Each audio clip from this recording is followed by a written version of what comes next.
Welcome everyone to the celebration of Robin Jackman's life. I'm Kieran Williams. I'm Robin and Yvonne's and Debbie and Lee's friend, and for many years Robin's pastor too. I have many memories of preaching with him and Vonnie in the second or third row, and he wore his feelings on a sleeve. His eyes would often moisten as I spoke about God's love or some subject close to his heart.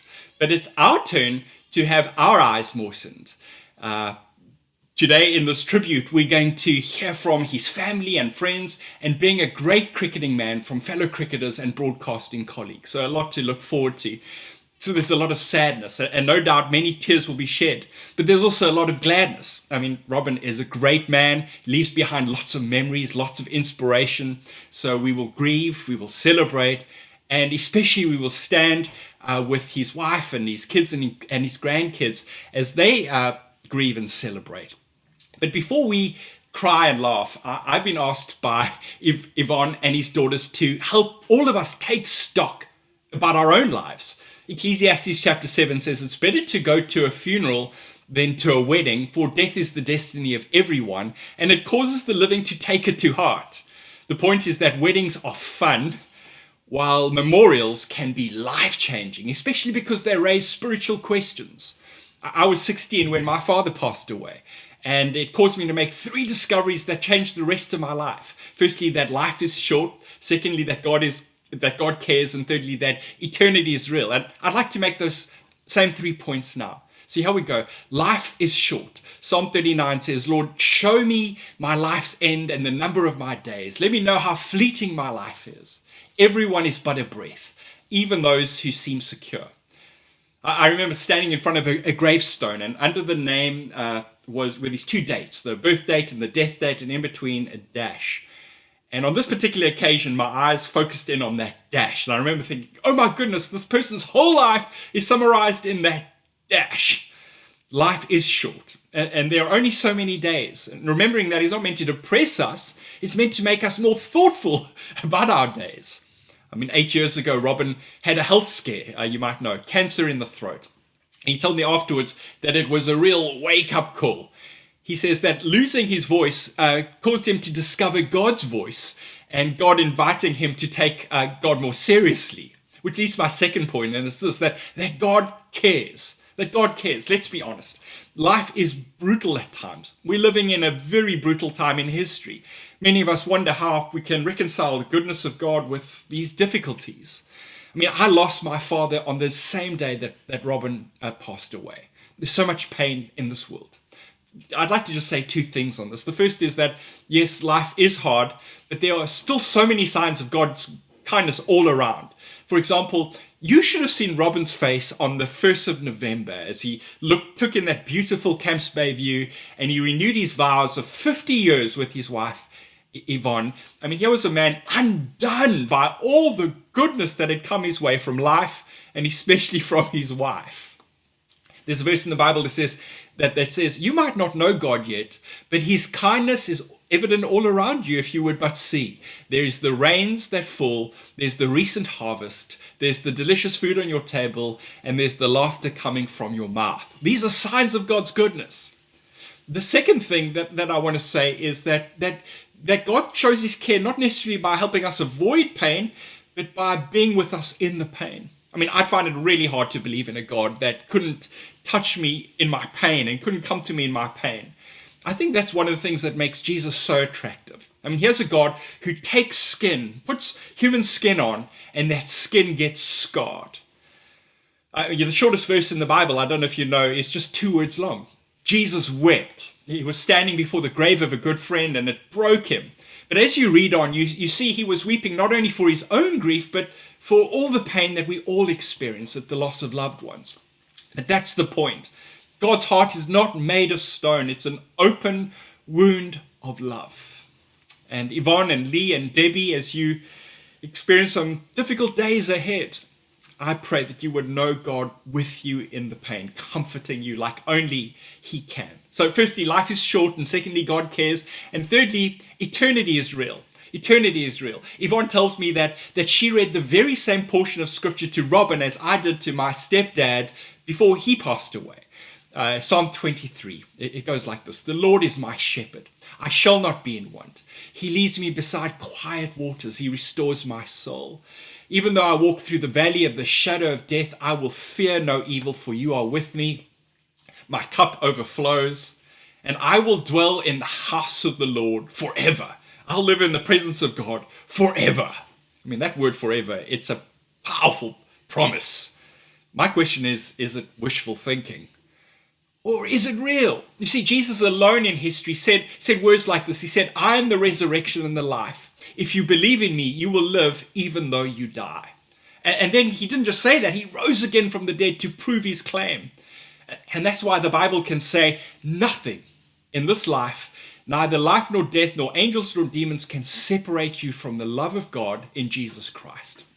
And by the way, if I can be forward, I don't know if you know the story of Robin coming to faith. He tells how his friends Peter Makovich and Titch Paul, he was with them on a golf tour, and they had some conversations over a meal that became more serious. And Titch retold the story of Jesus. Jesus tells the story of this beautiful big wedding that is thrown, and invitations go to everyone, and some people say yes, and some people say no. And Titch said, hey Robin, have you said yes, or have you said no? And of course, maybe later is another way of saying no.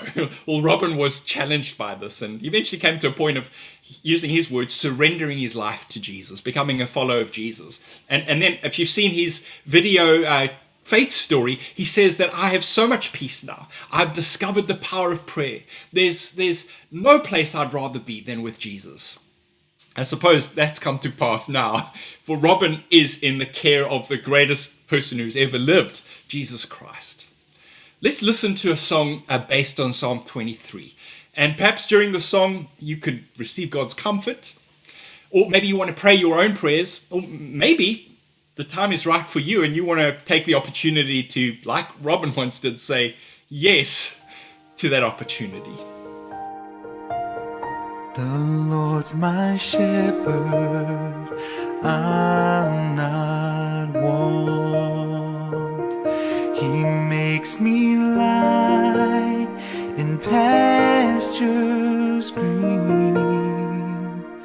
He leads me by the still waters. His goodness restores my soul. He guides my way in righteousness, and He anoints my head with oil, and my cup it overflows with joy. I feast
Jackers, or the Silver Fox as we affectionately called him, was quite simply my best friend. A fellow commentator and cricketer, yes, but most importantly, just a lovely, fun-loving man. The last time I saw Jackers was in this little pub of mine at home when he and Vonnie and another very good cricketing friend, Robbie Mazzell, and his twin sister, Barbara, came round to lunch 5 days before Jackers passed. I first met Jackers when he was playing for Rhodesia in South Africa's first-class Currie Cup competition, and I was playing for Northern Transvaal. We became instant friends, and our friendship was really cemented when, in the 80s and 90s, I was head of television sport at the SABC, and I invited Robin to come and do some cricket commentary. Well, we toured the whole of South Africa and the world, the cricket playing world, together and had so much fun. Jackers did have some sort of broadcasting experience in that he'd worked a little for BBC Radio Test Match Special with some legendary commentators like Brian Johnston and John Arlott, and he'd also done a little bit of television under the tutorship of the great Richie Benno. Benno taught him the real art of television, and Jackers was very good at that in his lovely, relaxed style, his friendly way behind the microphone.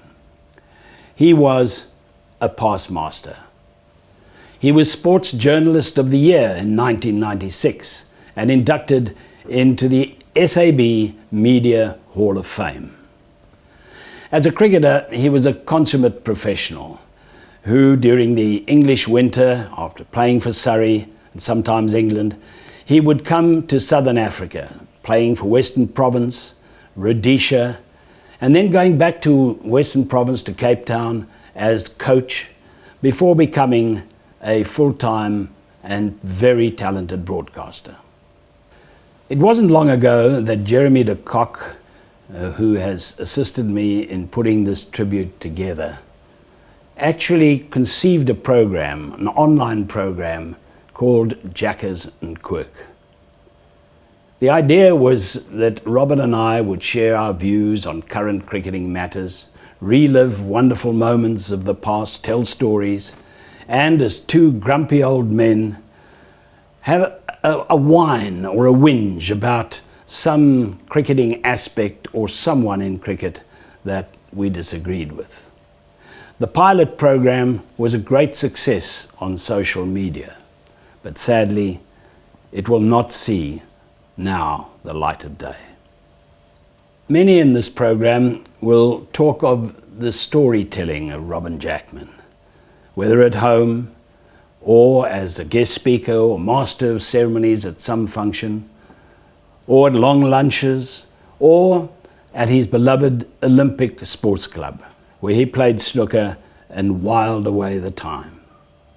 He also performed a lot at the Oaks at Western Province Cricket Club, where he interviewed leading sporting personalities and entertained the members and their guests. Together, we were members of so many clubs. For instance, Westlake Golf Club, where Robin always insisted on driving the golf cart as my partner and scoring, and sometimes rather badly, I might say. For many years, he and Vonnie ran contact golf. And then there was the Boer War between the Brits and the Boere. Now, Field Marshal Quirk was the leader of the Brits, Robin Jackman, my Brigadier General, Colin Bryden, the cricket scribe, as a major, and Corporal Stephen Jeffries. The Boere team was led by Generaal Andre Brains, who had a house at Fancourt, and Garth Leroux was his first lieutenant, and he lived there at Fancourt. Sadly, the war is over, and the trophy, the relief of Mafeking, now resides in my pub because the Brits overall triumphed 7-5 against the Boere. On one of those trips to Fancourt, we enlisted an extra player in Anthony P.J. Hoffman. And on one of the raucous nights, all had gone to bed except PJ and I. And we were sitting downstairs and playing Luciano Pavarotti's Nassim Dorma over and over again at full blast. And every time it stopped, I would say, "Play it again, PJ." Eventually, the frivolities ended and we decided we better go to bed. And then going up the stairs, I, at the top of my voice, was saying, "Shh, we don't want to wake the fox." Top of my voice, of course.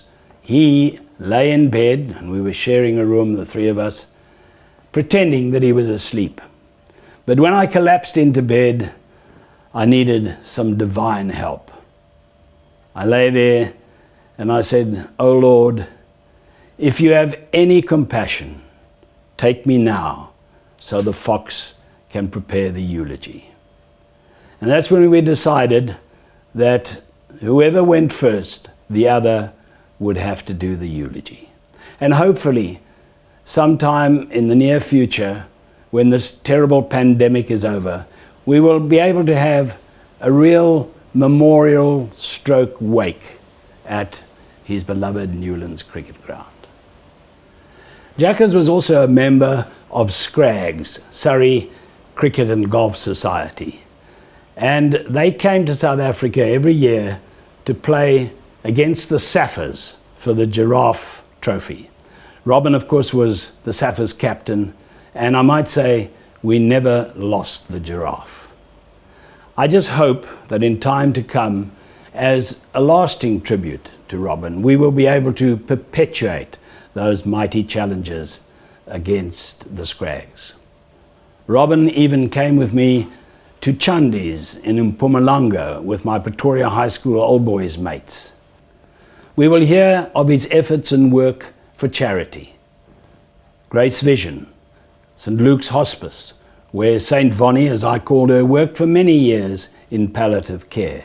Lord Taverners and the Sports Legends Trust under former Western Province rugby and cricket player Bossy Clark and his right-hand lady Gwen Johnson. Jackers was an ambassador for the Trust, along with the great Barry Richards, former legendary Springbok rugby player Frick de Preer, Houti Nivot, and former Springbok hockey player Mike Madsen, to name a few. Our job was to raise money and to help those sportsmen and women of either provincial or international level who had fallen on hard times. You see, Robin was a compassionate man, always ready to help others. As passionate and as combative as he was in his sport, he was a soft-hearted man, really, an emotional man. He was also something of a romantic and cherished his family and friends. Dave and Jenny Alexander, Jenny working for Pathcare, have been of great help and support for Yvonne in these troubled times. Sometimes Robin lived out some of his romantic ideas on Graham George's boat Delta. I will miss him as a golf partner. I will miss those long, careless lunches. And quite simply, I will miss him as the best friend I've ever had. I played with Jackers throughout his whole career at Surrey, and also I played with him before that. And I roomed with him on every single away trip for 8 years, and I spent an awful lot of time with him, I'm glad to say, both on and off the field.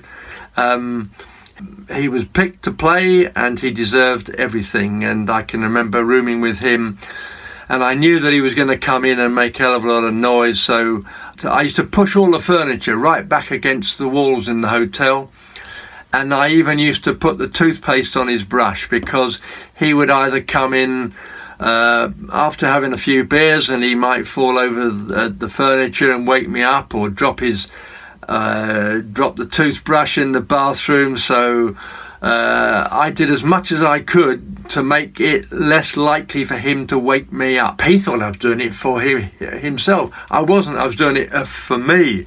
And one day I'm in bed, and the lights were out, and he thought I was asleep, and he had a couple of the guys with him, and he said, "Look," he said, "he's pushed all the furniture back again, and if we go into the bathroom, I bet he's put toothpaste on." Yeah, there it is. He's put toothpaste on my brush.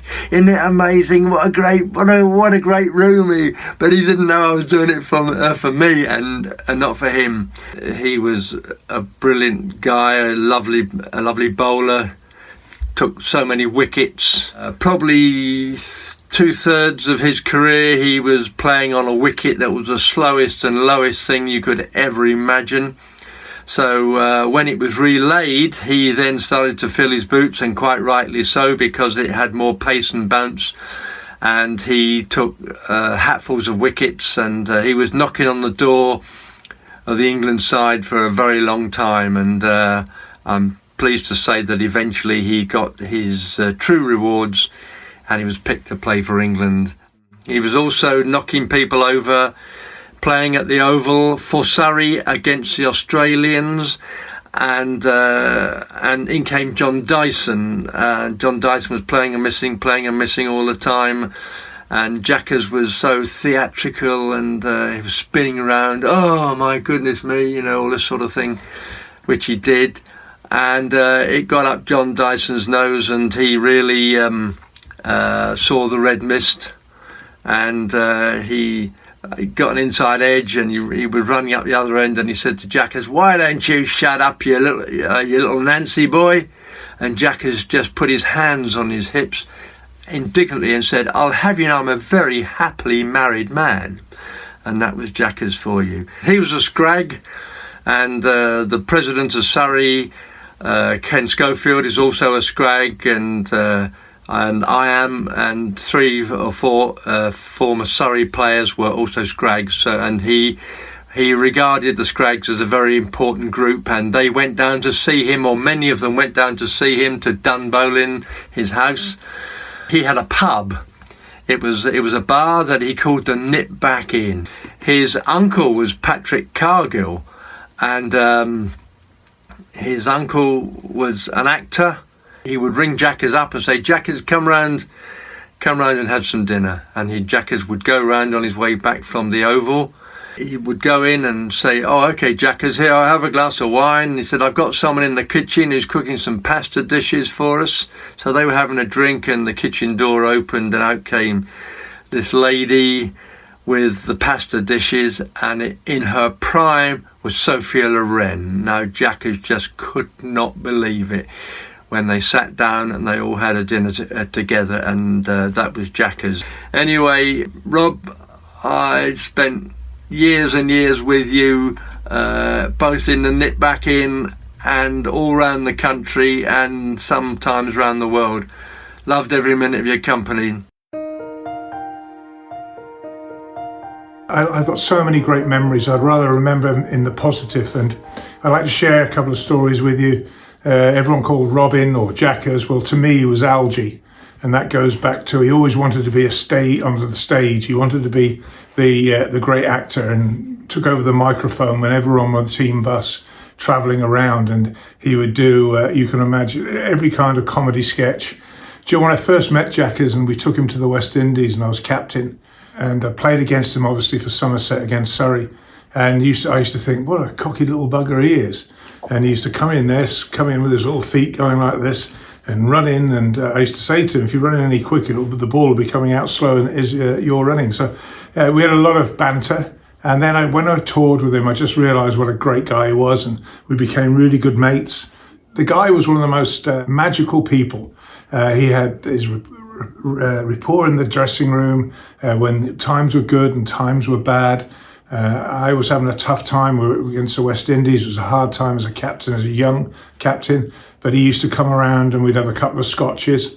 No shock there, Vonnie. Have a couple of scotches and just have a chat. And he was great. And he was like a little mentor. I could lean on him. And he was very, very helpful. And that friendship grew in the commentary box over the years. He's just a remarkable person and someone that I will miss greatly. But I also miss him greatly, but I have some magnificent memories that compensate for that. It's never quite the same when you can't be there one-to-one, but who knows? Well, my days might be numbered, so I might catch up with him in that big bar up in the clouds, and I'm sure Quirky won't be too far away either. When we were in South Africa and Cape Town, we used to catch up and either play a bit of golf or we'd go out for lunch, which turned into dinner. No, we all miss him, and I just hope that this can be a small contribution to a very, very fine, big-hearted, great mate, and someone that I will always miss. I think which helped me a great deal is Jackers was a magnificent bowler. I mean, he didn't play Test cricket for England for nothing. He bowled a tremendous line and length. He moved the ball around a bit, and I could always rely on him. If we said Jackers, we needed a couple of real tight overs here to build some pressure, he would be able to do that. He was that type of bowler. I think the first thing that really stuck out for me was his passion and love for the game. I mean, he really spoke the game of cricket in a very pure way, and I think for any youngster kind of wanting to learn from those guys, I think it was always enjoyable having a conversation with Jackers and just talking about the game of cricket. It's proper to say that I would have enjoyed to have been his son. I can't give him any bigger accolade than that. So Robin, we'll miss you. You've been an inspiration to all of us. We've learned a lot from you over the years, and you will be missed. Yeah, this is somber moments, but sad moments, but nice to recall the memory of a very, very good friend, Robin Jackman. Robin Jackman and I go back many, many years. I first met him in the 80s when he was the successful coach of the Western Province cricket team, and seeing bring through a lot of cricketers. Always a gregarious man with a lot of fun, lots of laughter. Robin and I, our paths crossed again when I started commentating at the SABC, and Robin and Trevor Quirk really molded me. They mentored me, they nurtured me, and then our paths crossed at SuperSport a couple of years later, and that's really where our friendship really started. Robin took great interest in me, great interest in my family, great interest in my mother. He was just such a fantastic person, because Robin's passion was really to give back to others and to really help those that were destitute, those who were less fortunate than him. Got me involved with the taverners as well, the Lord's Taverners, and that's where we went around to schools and setting up tables for handicapped children, and really he had a passion for that. He was just a fantastic human being, and if you knew Robin Jackman, the human being, you can't help but just have admiration. And I was in awe of him in so many instances and so many stories that he told in his lifetime. So Robin, my good friend, until we meet again, rest in peace. Jackers, a wonderful friend, a mentor, a man that offered me so much guidance. I remember meeting Jackers at Newlands. Quirky introduced me in the long room. He was the coaching Western Province at the time. And after that, he went into broadcasting, a wonderful commentator. I was a young cameraman working for the SABC, and we travelled all around South Africa doing all these international matches. What wonderful fun we had. And then we went abroad as well. Sri Lanka, Pakistan, India, karaoke bars. I remember singing all night with Jackers, and he had this incredible knack of actually telling a story and making you feel part of it. It was really so amazing. He was an emotional man, just like I am. So we often, shared a tear together, and there were happy times as well. The golf matches, the OCs versus the YCs, what fun we had. Bonnie, Debbie, Lee, you're so privileged to have shared a life with such a wonderful human being. And we're all going to miss him. I'm certainly going to miss Jackers. He is a man that's so dear to my heart. And I don't know what else to say but to say, rest in peace, my dear Jackers. You are a wonderful man, a great man, and I'm going to miss you so much. It was a great honour for me when Robin Jackman asked me to collaborate on his book, Jackers, A Life in Cricket. And I like to think that the book reflected the real Robin Jackman. Yes, cricket was obviously a huge part of his life. Even when playing cricket, life was, I think, the key thing.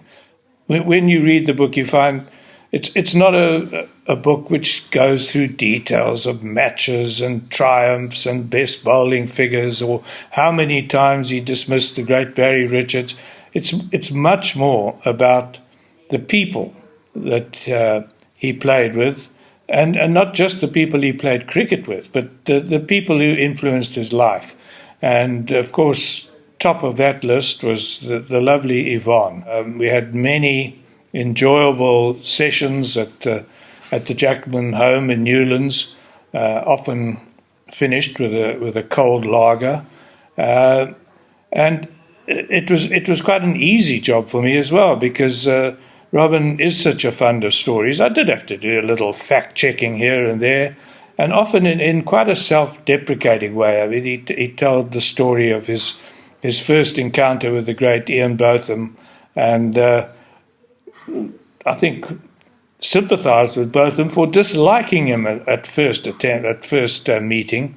But of course, as we all know, they became great friends. And I think that probably summed up Robin Jackman. Highly competitive on the field, but loved what he did, worked very hard at it, and also loved people. The work he did for charity, fantastic. His love for his family, the friendship for people like Trevor Quirk in particular, obviously, and some of the escapades that they got up to on tours are detailed in the book. But also, I felt just very privileged to know Robin and to share many good times, especially on our Boer War golfing trip. Robin, you'll be very much missed. During the 20-odd years that Vonnie ran Contact Golf, Robin used to come to our monthly meetings whenever he could. Obviously, his commitments, cricket-wise, and other obligations kept him away on many occasions. But when he did come and play, it was amazing what a difference he made to the whole atmosphere of the day. Apart from the fact that he got on particularly well with all of our sponsors, he also had this extraordinary ability to remember all members by their name. It was a wonderful attribute, and one that made him many friends as a result. On another side of him, however, came about once a year when we all trooped up to his beloved fan court for our annual singles championship. Robin used to take over as host for the 2 days and would entertain us after golf as only he could, whether it was with stories or dreaming up all sorts of odd events, nearest the pin competitions at the one short hole, all of this type of thing, and he was a master at doing just that. But out on the course itself, during the 36-hole singles stroke play, that's when he showed another side of his personality, the same competitiveness and determination that you'll see in some of the slips that have been shown of his early days as a bowler.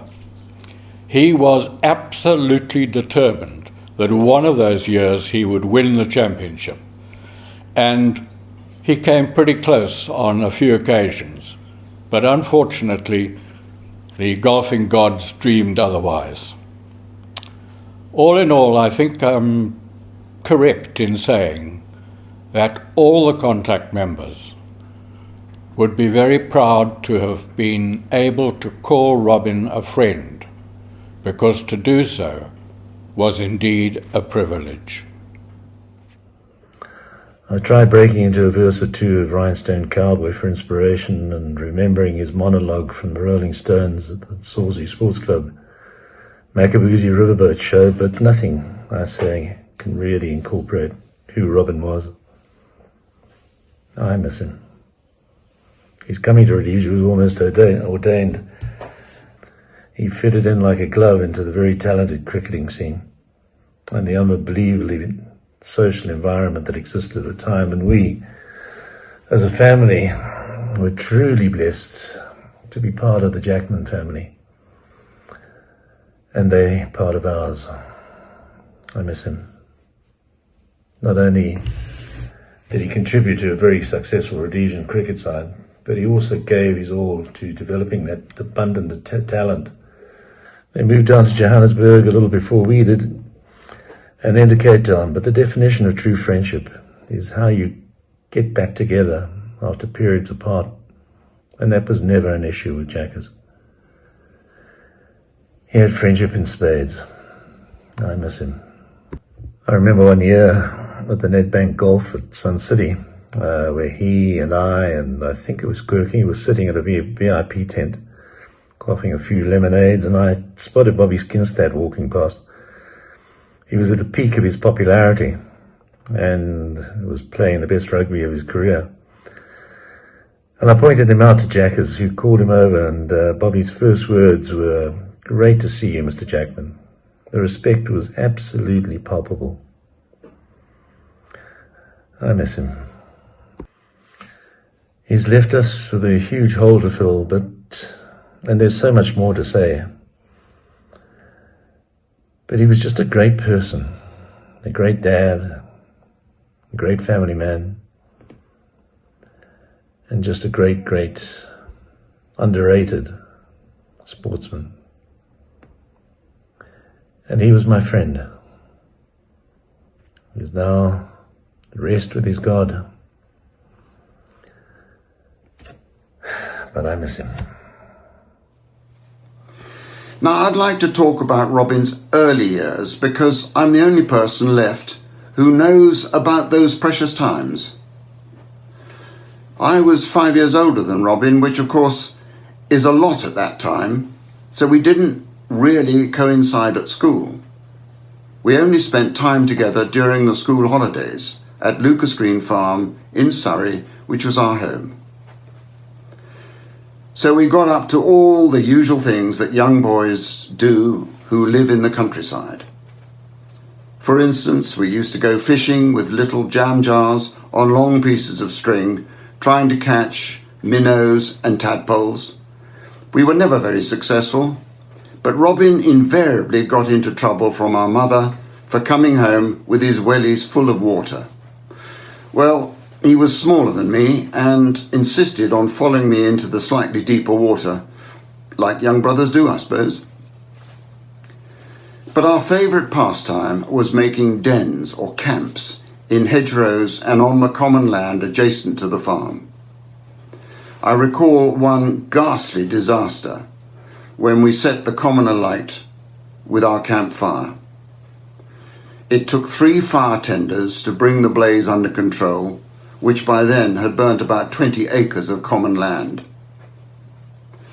Robin always denied it, but he actually caused the fire spreading by putting too much grass and too much bracken on it, as he was inclined to do, when I was away collecting wood. Of course, I got the blame because I was the eldest, as was invariably the case because Teflon Robin always had a way of deflecting trouble. But I did regularly get my own back by playing a game on him when we were out shooting. Robin with his air rifle, me with my shotgun. When I ran low on cartridges, I appealed to Robin's sense of competitiveness by challenging him to run home and get me more cartridges, always supposedly against the clock, to beat the record. Well, there was no record. And I never looked at my watch. I just counted down the seconds loudly when he was in sight running across the fields. And each time as he collapsed out of breath, I told him that he'd broken the record, which always encouraged him to repeat the performance whenever I ran out of ammo.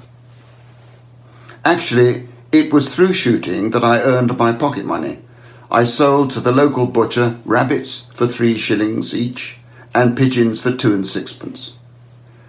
Now, Robin was too young to shoot with a shotgun at the age of 9 and 10, and he was really unhappy that he wasn't able to earn pocket money.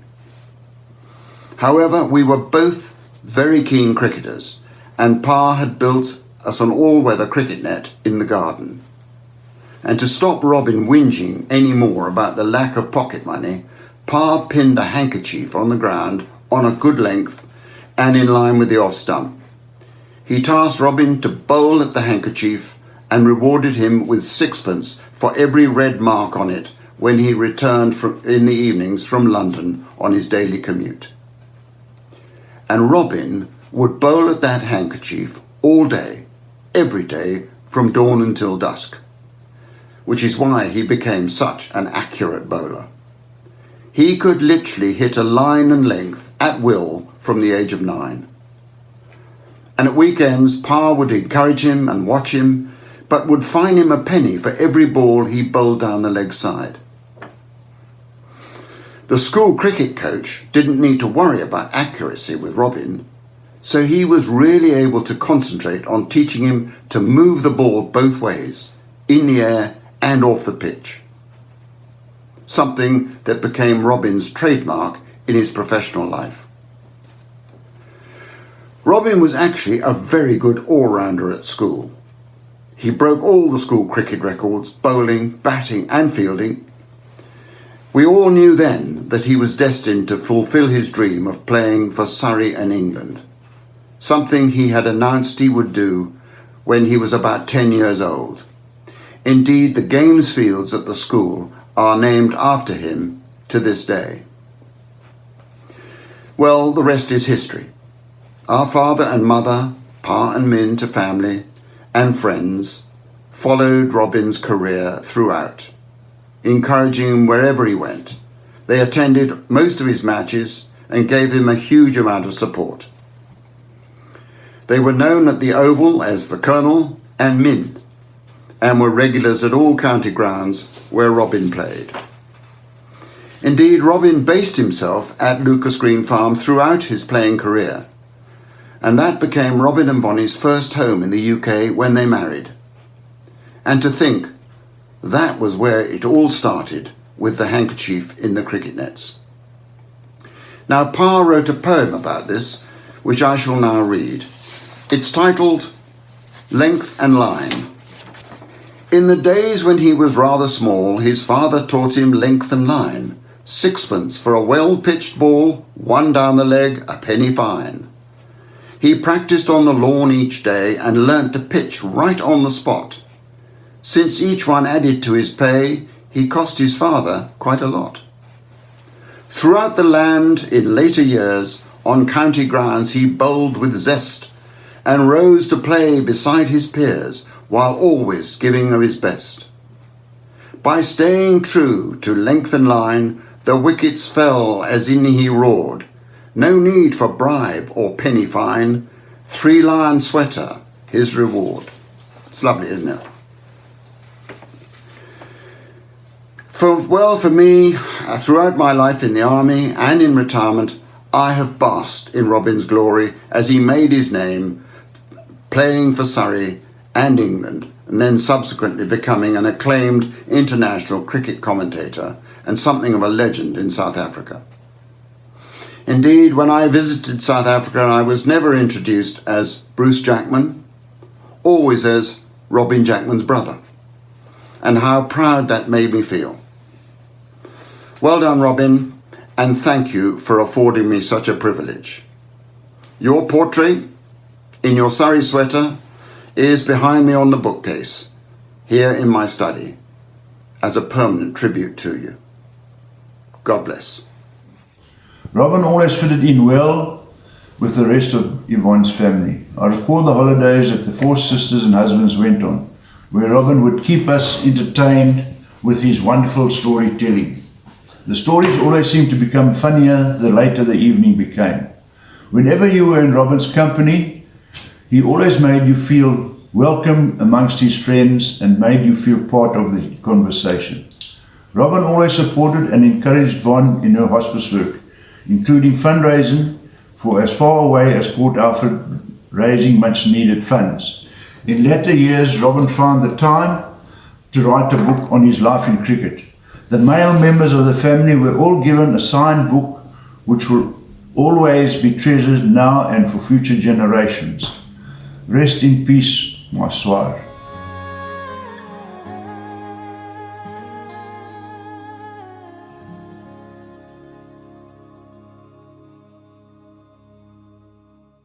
You see, a few years back, I asked myself, what if Grandpa dies?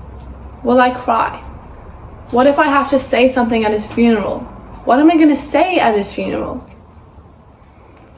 And I know that that seems really harsh, but back then I didn't know him very well. But luckily I've had the privilege of living with him for the past few years. And over those years, I've gotten to know him better. In that time, I tried to find common ground with him, and it was quite a challenge because, as most of you will know, I'm not great when it comes to sports. But little did we know, we both shared a deep love for music. And thanks to that, there's quite a long list of songs that I can't really listen to anymore without crying. We were having one of our discussions and I said to him, I said, Grandpa, my favorite times with you are when you and I are having these discussions, and I know that I shouldn't be laughing because it's not actually that funny, but I can't help but laugh because everything that you say comes out so much funnier, and I think it's because of your accent. And then he laughed and laughed and laughed, and he told me to say it at his funeral, so that's what I've done. And I really wish that I didn't have to do it now, but unfortunately it is time. Another memory of something funny that he said was, that will always stick, was one time when we went away and then him and the rest of the grown-ups were all drinking and celebrating something. And I was just chatting to him and I said, and then he told me, he leaned over and he whispered, and he said, Rebecca, one day when you wake up with a hangover, you call me. I know everything there is to know about them. I was 10, and unfortunately that I'll never be able to call him when I wake up with a hangover, but I'll definitely be thinking of him. He was a really funny guy, and I'm so happy that I got to experience my gran and granddad's 50th wedding anniversary, because that's when I learned all about how amazing he is as a husband. And I loved hearing about all the wonderful stories of things that he did with my gran when they were younger. And then at the end of the lunch, I wanted to stay behind and meet all of his friends, and I'm so glad that I did, because I had such a good time hearing about all the hilarious stories of the things that they did when they were younger. So I'd just like to thank you, Grandpa, for all that you've taught me.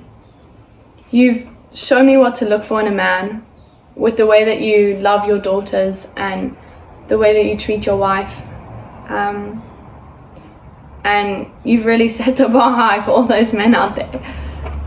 But thank you so much for showing me what the perfect man looks like.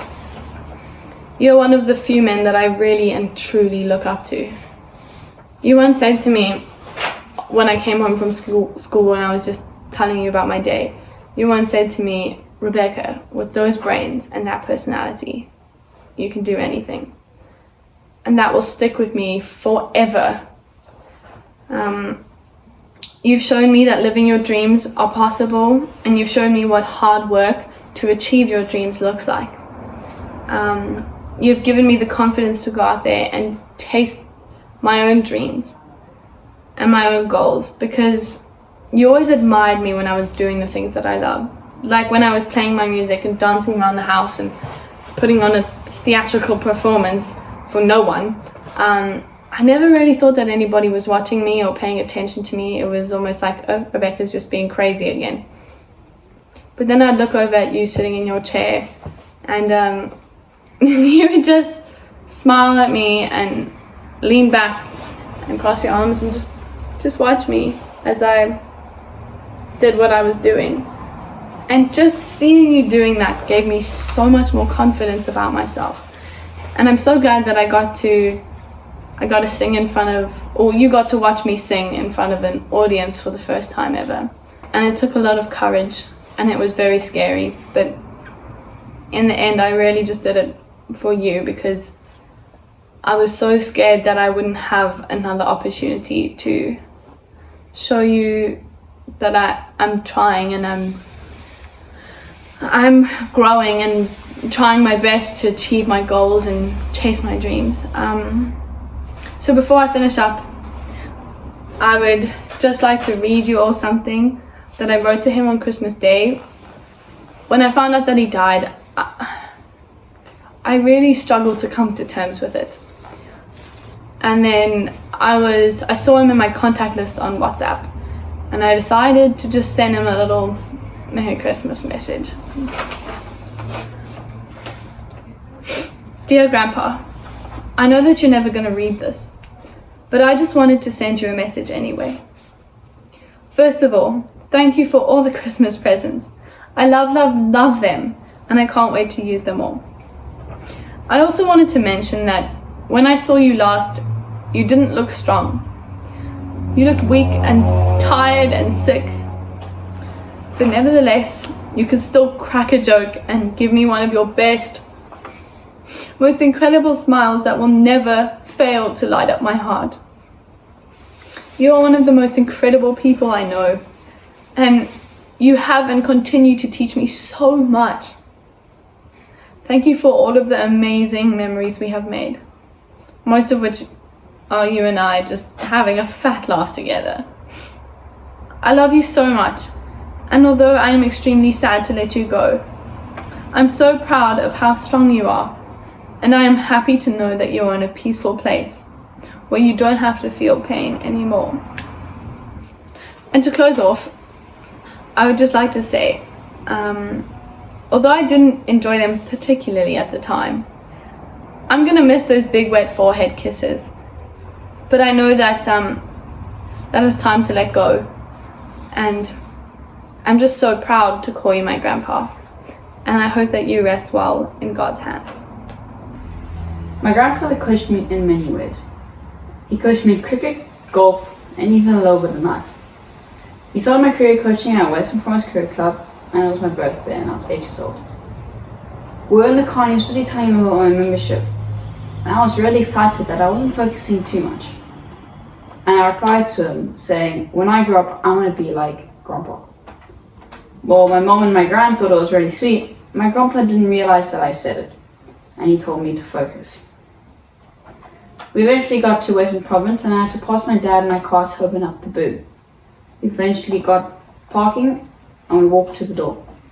I had to scan us in and I felt like such a big boy. I had to reach and I felt so proud of myself. We grabbed a bucket of balls and off to the nets we went, straight away. We were in there for about an hour, just constantly throwing balls, practicing my shots. And even as a young boy, it was really inspiring listening to my grandpa teach me how to play and how to improve my skill in my cricket.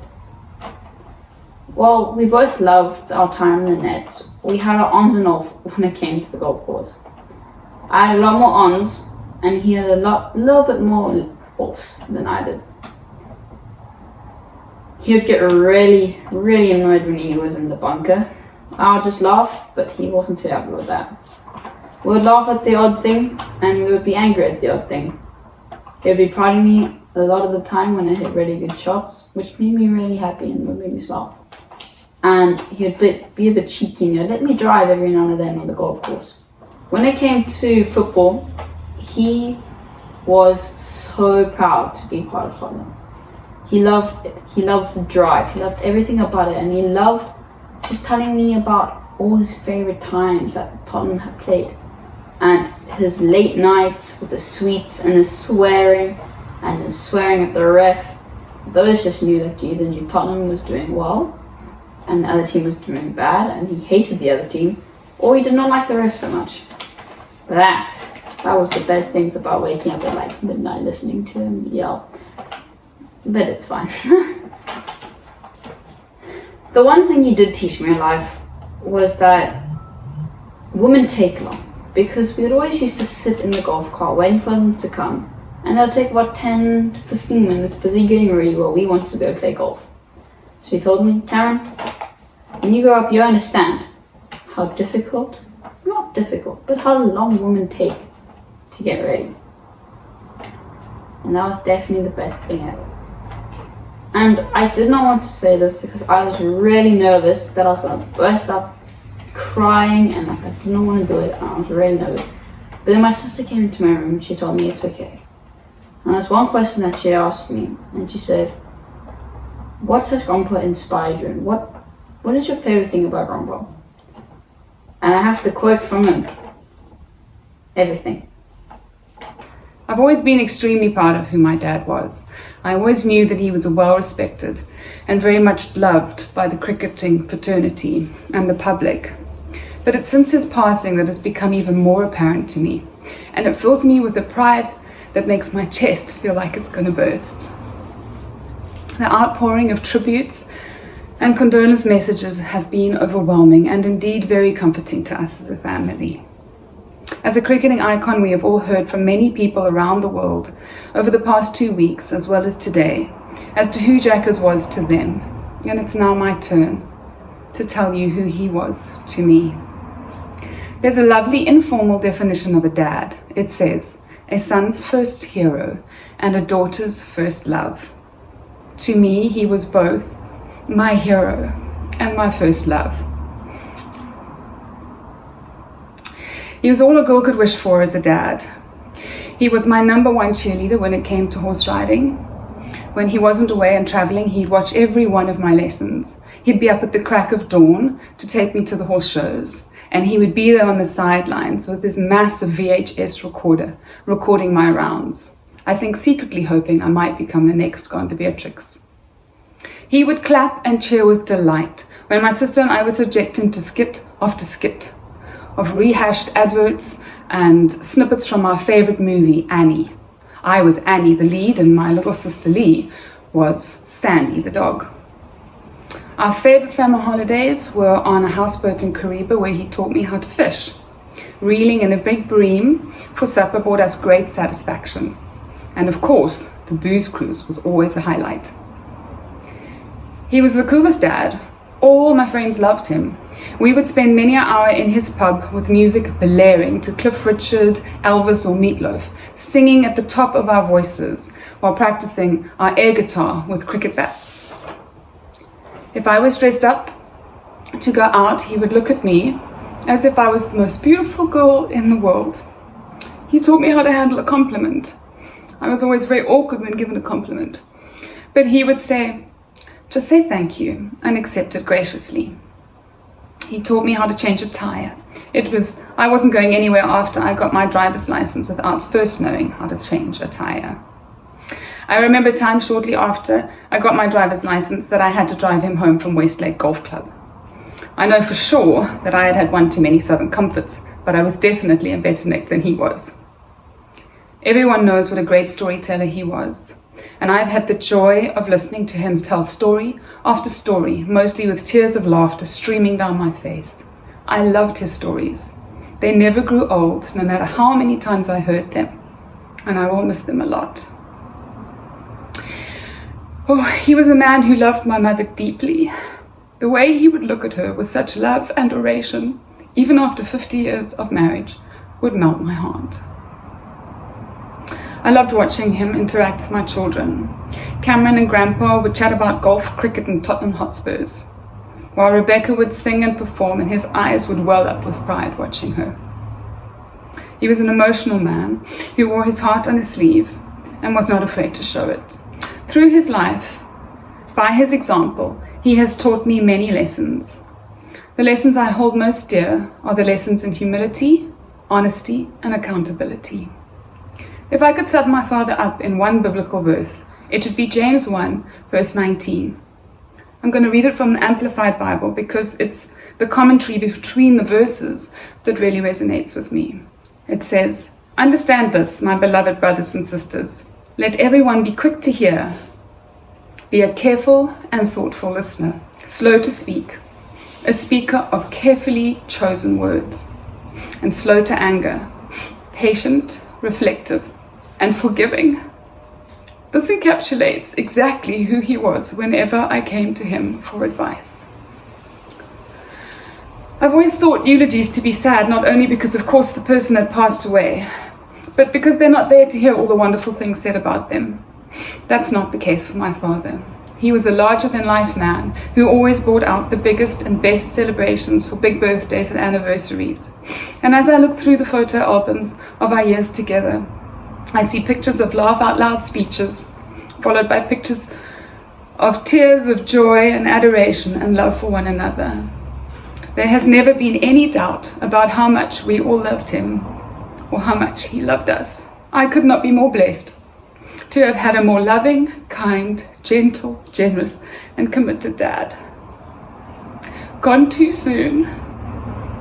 I love you and missed you, Dad. You will be in my heart forever. On thinking about the tribute to my dad, I asked myself the question, what do I want the world to know about him? And the answer was all of the great things that they don't already know. Well, cricket took my dad away a lot. When he was home, he made up for it in spades. He was always at our horse riding competitions or our Stedfords. When we weren't that young, he always seemed to show up at every party. He came to Grahamstown when I was studying there, and he spent the night partying with friends of mine. He arrived in London when I was living there, and I had a limo outside Covent Gardens that took us around on a pub crawl, a bunch of girlfriends and I. When I was living in Joburg, I got to see him so much because cricket brought him up a lot. So we spent so much time together at Briars, at friends, or going out for dinners. Otherwise, when we were at home, he just loved to spend time with us at the Nipback and the family pub in the house, which is still there. He was a man of celebration. He celebrated everything. Everything was a big deal. He loved rock and roll and country and western music. His guilty pleasures was Bourneville chocolate and licorice all sorts, and he would smash slabs and bags of that stuff during an all-night session watching a golf tournament. Whenever we had drinking nights, he would leg it across the room if I had left my glass of wine behind and say, never part a person from her portion. Always make sure that there was a glass charged and always a glass in hand. He hated confrontation, hated it, really couldn't bear it. And whenever I was in trouble or was grounded, because I wasn't the nicest teenager, he would do something to try and lighten the mood, buy me a pizza or write me a song or do something to try and make it not seem as bad as it really was. Like on the one occasion when I was in Standard 7 and I decided to express my undying 14-year-old love to some boy that was my crush at the time on the ceiling of the locker room in Koki. I was hauled into the headmistress's office shortly thereafter, and after she'd threatened expulsion to me and really scared me to no end, she pushed her glasses up the bridge of her nose and told me, your parents will be here shortly. She can imagine. I stood at the school gate completely and utterly terrified. An expulsion is a big deal. Around the corner came what we affectionately called the green number. It was this avocado 19 what Mercedes-Benz, and behind the wheel was my dad. He parked and he got out and he said, show me what you've done. Always so calm and always so kind. So I walked him up to the locker room. We crossed the school quad in silence and we walked in, and my friends who were still gathering their books parted like the Red Sea, and there was this collective holding of breath as Dad walked through. We got to the spot of my demise and I pointed up and he looked up and he looked back at me and he said, my girl, you're going to get into trouble with boys in the future. Let's not start on ceilings, okay? Collective breath exhaled. He judged no one and he loved everyone. And on his passing, so many messages came through from so many people. But one that really stuck with me was from a girl that I was friends with in school. And she wrote, I was such an insecure, confused child on the inside, although I never came across as such, and your dad always made me feel accepted. It's who he was. Dad sweated the small stuff. Whether it was a piece of sticky tape while he was wrapping Christmas presents that got all tangled up on his fingers, or it was the yolk of an egg as he cracked it and he was trying to fry it and the yolk broke. That kind of stuff would completely send him over the edge. But the big stuff, cancer, heart attacks, degenerative lung diseases, and ultimately COVID, he always took on with so much grace and so much dignity. My dad was more than my dad. He was my biggest cheerleader. To say that I will miss him, it doesn't begin to express the gap that he's left behind. How do we pack 50 years of a beautiful marriage into a few minutes? It's absolutely impossible. He was loved by thousands of people. And so your own stories are precious. Treasure them. I'd now like to go to a poem that I found called The Measure of a Man, which says, "Not how did he die, but how did he live? Not what did he gain, but what did he give?" Robin lived life to the absolute full, weaving a tapestry of love, laughter, fun into everybody's lives. He loved parties, and of course parties loved him.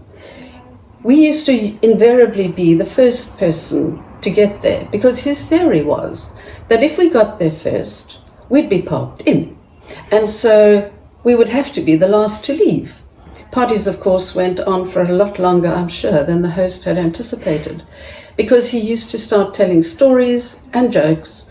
And so we always left well after midnight.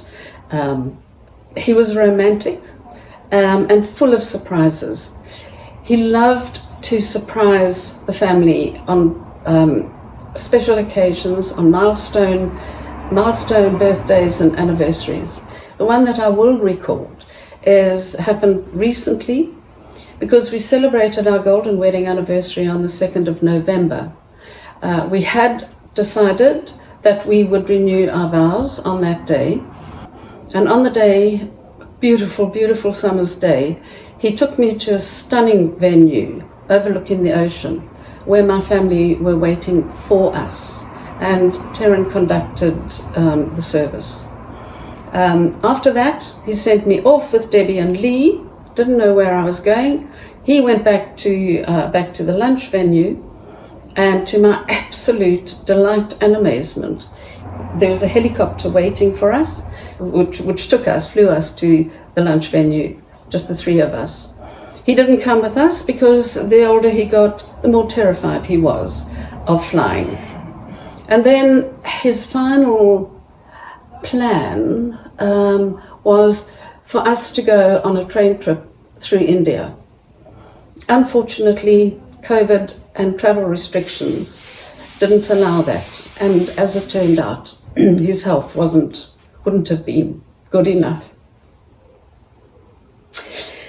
He hated confrontations, and yet he had the most amazing ability to, throughout those confrontations, he would advise, and at the end of it would bring in humor and then write little ditties about what had happened, and make it all into fun. So even in a difficult situation, he managed to turn it into fun. He gave his all to his career, his family, and his life. Going on back to The Measure of a Man, it says, "Not what was his station, but had he a heart, and how did he play his God-given part?" Robin had a heart of solid gold. He cried easily and unashamedly, and one of the things that really affected him was when he was watching a sportsman or sportswoman who had achieved greatness. The crowd are restless. excited on the edge of their seats.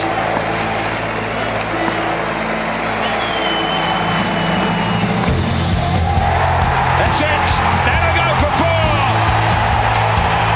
The monkey is off his back. 200 to South Africa's superstar. To be on air with Robin Jackman in one of my first test matches, I mean, it was quite an emotional moment because I had Robin, who'd been on air for a number of years, who, I wouldn't say burst into tears, but the tears were starting to roll down his cheeks, and now I had to find something to say to describe this moment, but I didn't have to in the end because the Supersport Park crowd did everything that was required. You know, they stood and they applauded and they just wouldn't sit down. It just went on and on and on. Emotional times for everybody. The ones that really made him very tearful were those that were humble and gracious, because that was another quality that Robin had. He became a Christian a few years back and did his testimony in 2014. Again, sadly, time restraints don't allow us to show that now. But if you Google Robin Jackman, you will find that on how I came to faith. I was diagnosed with cancer of the vocal cords. I'm a cricket commentator, for goodness sake. My livelihood was at risk. The diagnosis itself was a series of miracles.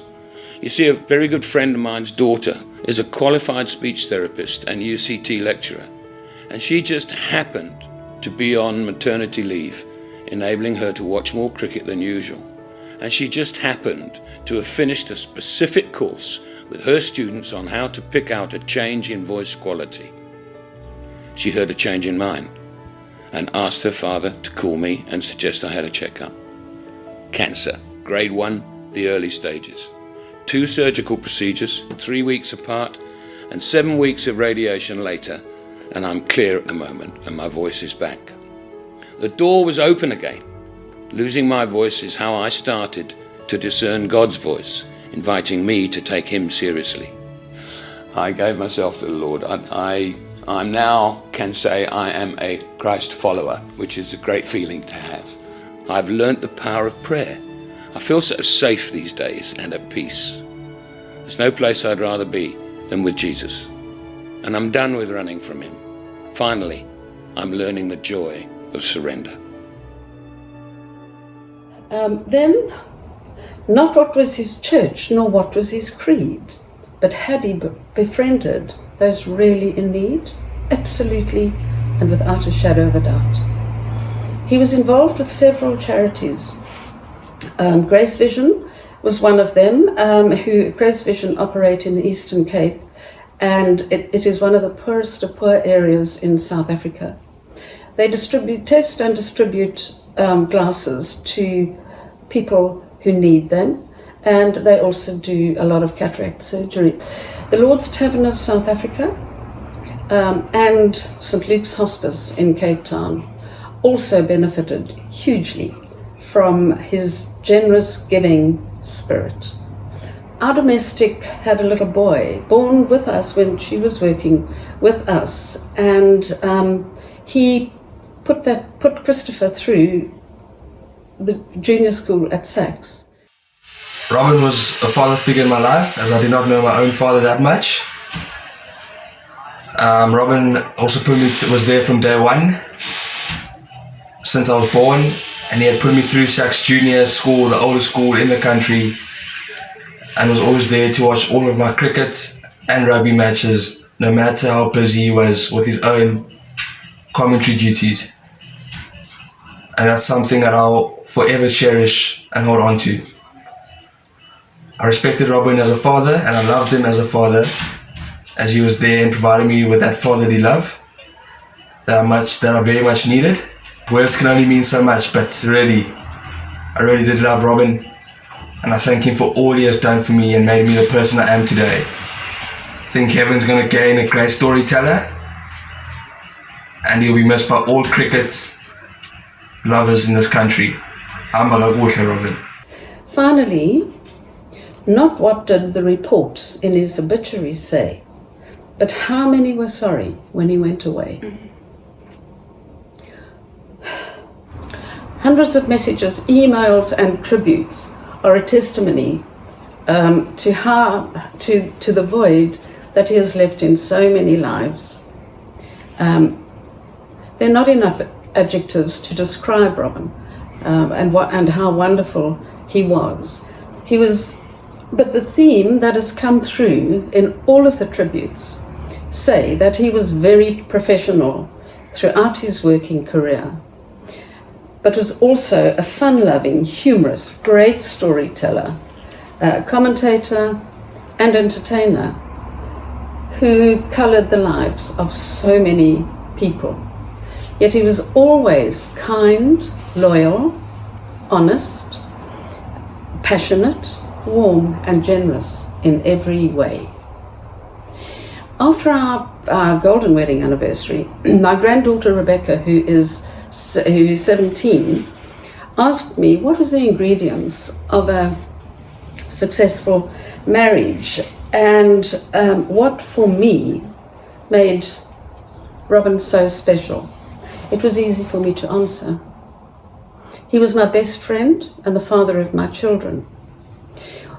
We built our marriage on unconditional love, respect, loyalty and trust, despite him being away for long periods of the time due to his cricket commitments. And we communicated well. We would either go down to a restaurant where we would discuss whatever the problem might be, or we would just go into his pub in his home, which is called the Nipback Inn, and spend hours talking.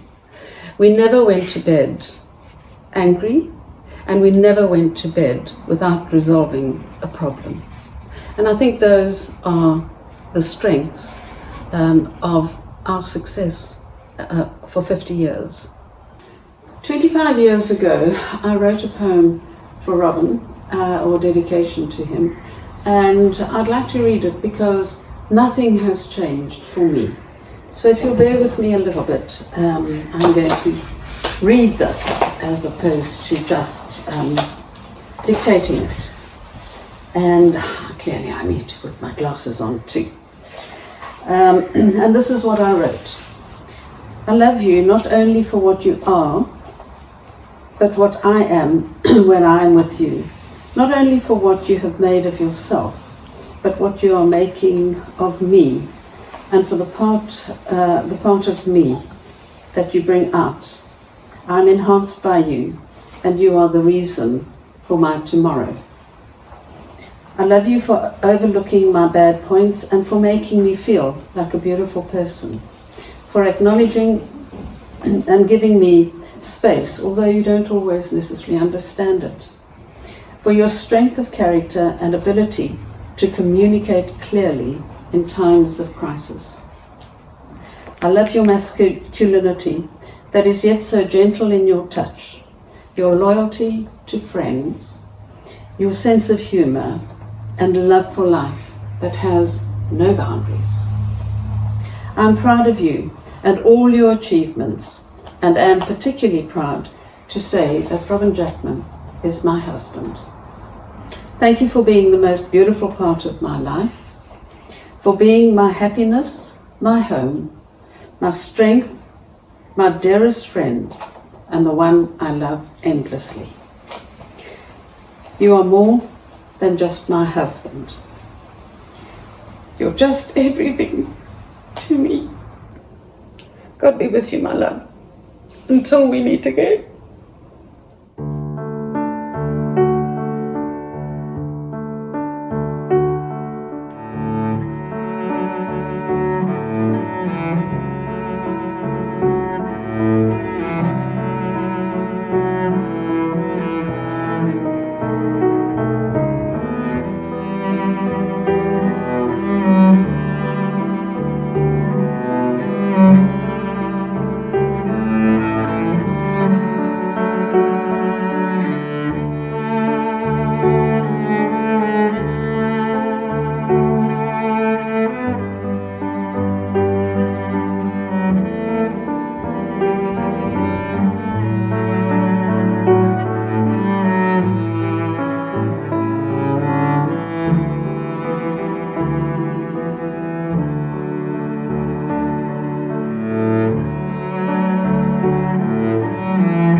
Wow, that has been such a moving tribute, hearing these stories. What an inspiring man. What a privilege to have known him. We're going to miss him bitterly, and yet we'll remember him with joy. Let's pray. Father in heaven, thank you for the privilege of having known Robin. We ask your care and comfort and provision, especially for his family. We pray that you would comfort us in our loss. We pray that we could remember some of the lessons of his life. And right now we release him to your care and your joy, for we know that he is in the strongest and the most caring hands possible.